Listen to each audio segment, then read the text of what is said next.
Veamos en este video cómo resolvemos el problema de buscar la función inversa de esta función g, donde aparece una función trigonométrica y a su vez elevada al cuadrado. Y el argumento, un argumento compuesto, no es simple, de la forma 4x más pi sobre 2. O sea, estamos en presencia de una función potencial donde la base en este caso es una función trigonométrica.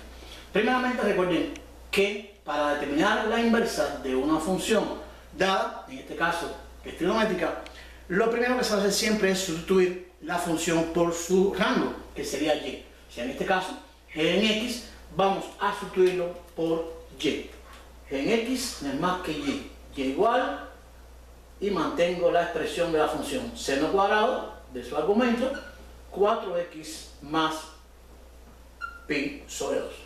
Y a partir de aquí entonces comienzo el trabajo de despeje de la variable x. Como vemos, la variable x aparece en el interior del argumento, la función trigonométrica, y a su vez está al cuadrado.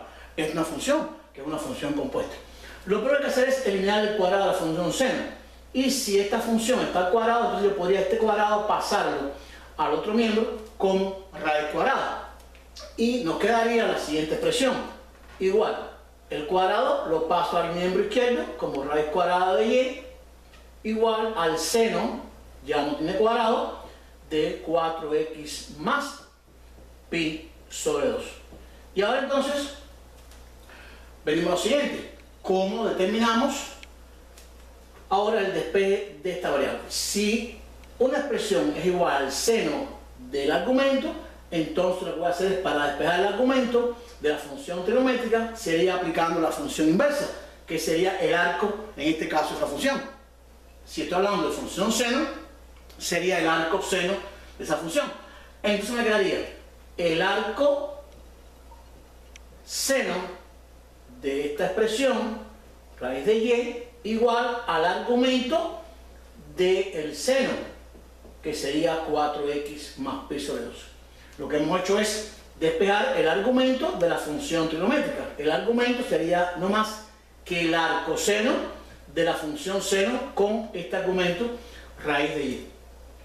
Y entonces ya hemos eliminado del conjunto donde aparece la variable x la función seno. Ya solamente aparece un valor numérico pi sobre 2 sumando y un valor, en este caso numérico 4 multiplicando. Sabemos que para despejarla, este pi sobre 2 que está sumando, vamos a pasarlo contrario a la izquierda, restando, y el 4 que está multiplicando, pasarlo dividiendo. Y con esto hemos terminado de resolver el problema del despeje de la variable x para el cálculo de esta función inversa. Procedemos.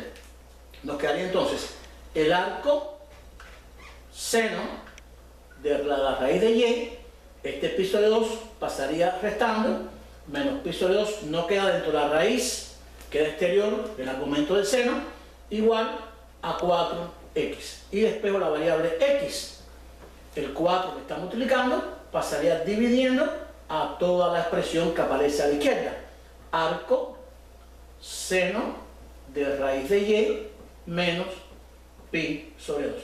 Y procedemos entonces, ya a partir del despeje de la variable x, a hacer el cambio de variable.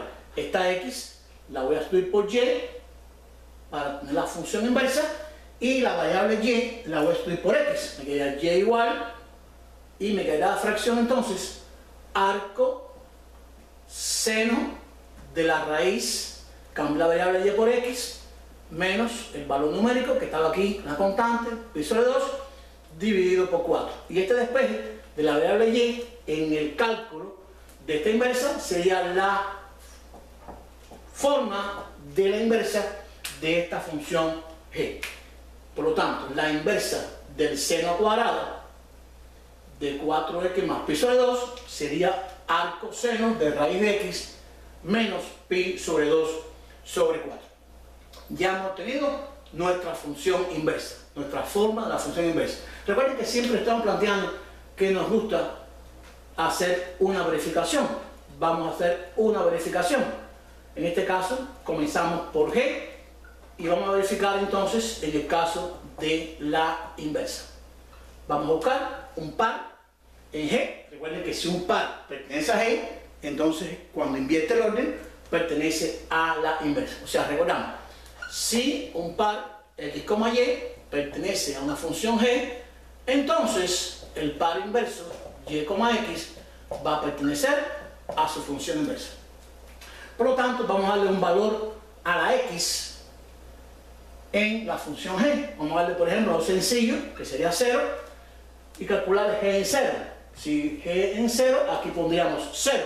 4 por 0 sería 0. Me quedaría 0 más pi sobre 2, me daría pi sobre 2. Si que lo hacemos aquí, nos quedaría seno cuadrado de 4 por 0 más pi sobre 2. Nos quedaría seno cuadrado, 4 por sobre 0, me quedaría pi sobre 2.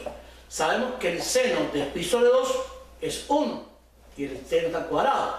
Y 1 al cuadrado me daría 1. Es decir, que si x vale 0 en esta función, su rango o su imagen vale 1. O sea, el par 0,1 pertenece a la función g. ¿Quién entonces va a pertenecer a la función inversa? Debe ser el par 1,0. Si le damos 1 a la x en la función inversa, ¿qué es lo que va a pasar? Vamos a verificarlo rápidamente. Aquí, como una comprobación, siempre me gusta hacer una comprobación porque no estamos exentos de cometer errores, somos humanos. Y vamos entonces a ver lo siguiente: si x vale 1, nos quedaría entonces en la inversa. Estoy trabajando en la inversa de la función. Si en la inversa la x vale 1, ¿qué voy a obtener?